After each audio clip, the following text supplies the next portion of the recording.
Anni, stimmt das? Wir dürfen hier im Linnenthaler Tierpark die Tiere füttern? Ja, das stimmt. Und es kostet keinen Eintritt. Boah, super. Meinst du, die Ziegen mögen mein Pausenbrot? Im Lindenthaler Zoo darfst du Tiere füttern, aber nur mit speziellem Wildfutter. Ah. Und das kannst du hier kaufen. Anni, dann machen wir das. Ich füttere die Ziegen, die Rehe, die Schafe und die bunten Enten. Die Jäse, Rehe und die Schafe. Gut. Und was ist mit den Hühnern? Lorenz, die Perlhühner oder der Puhahn. Was ist denn ein Poolhahn? Eine Puhahn ist eine Frau. Eine Frau hat besondere Federn. 150 Stück am Stetz. Und alle Federn haben auch am Eng. Hä? Auch am Eng?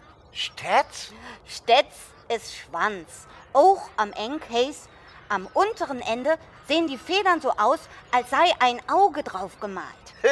Das ist ja lustig. Wozu soll das denn gut sein? Der Puhahn kann die langen Schwanzfedern abstellen. Sing Feinde meinen dann, das wäre Ohren von gruseligen Tieren. Lorenz, jetzt schlägt er et Rad. Wow, er schlägt et Rad. Das bedeutet, er stellt seine Federn auf, als würde er ein Rad schlagen, oder?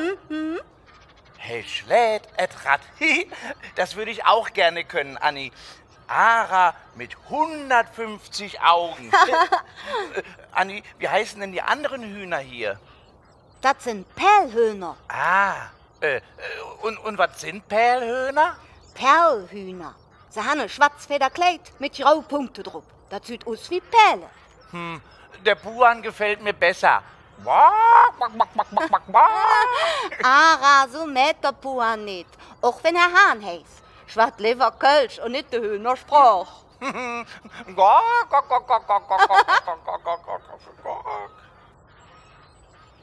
Ara, hier ist es wie im Paradies. Der wilde Tiere wissen, dass es hier jetzt zum Müffeln für umsonst geht.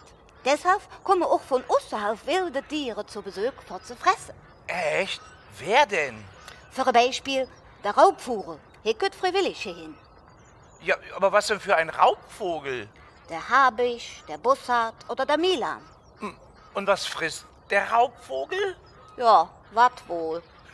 Hühner? Ja, und Ratte, Müs, kleine Vögelchen, Aas, Fisch. Müs sind Mäuse. Also wenn der Raubvogel so gefährlich ist, dann gehe ich lieber zu den Schafen und Ziegen. Die fressen ja nur Blätter oder Gras. Sag doch Kölsch, Ara. Okay. Ich Jon noch de Schafe Bäh. und Jäse.